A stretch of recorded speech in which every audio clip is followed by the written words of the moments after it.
Mas matindi raw ang dynamic ng duo na Piolo Pascual at Kyle Echari sa upcoming film nila na The Ride. Kung ano yan, panoorin sa Frontline Report ni News 5 Entertainment Correspondent Von Belinario.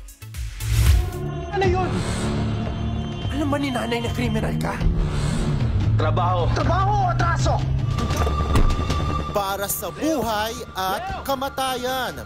Ganyan ka-intense ang aksyon na mapapanood sa pelikula ni Piolo Pascual at Kyle Echari na The Ride. First ever film nila ito na magkasama sila bilang mga bida.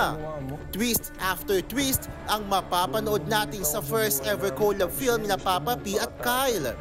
Chika ni Kyle sa News 5, kakaibang Kyle Echari ang mapapanood sa pelikula.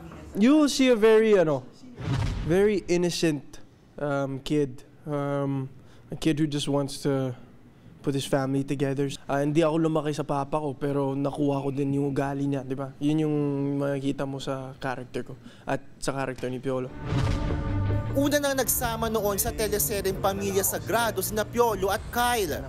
Pero this time, mas intense daw ang dynamics nila bilang mag-ama sa madilim na mundo ng kriminalidad. Sakto ang pagpapalabas ng The Ride sa 10th anniversary ni Kyle sa showbiz. Kaya super enjoy daw siya sa kanyang drama action era. Sobrang privilege po talaga na yung trabaho ko, pinapangarap ko lang po talaga dati. 10 years have not been easy at all. Dami ko pong pinagdaanan, di lang sa career, kundi sa buhay. Produced by MQuest Ventures, Spring Films at Cornerstone Studios, mapapanood na exclusively sa SM Cinemas nationwide sa September 24 ang The Ride. Nagbabalita mula sa Frontline, Von Belinario, News 5.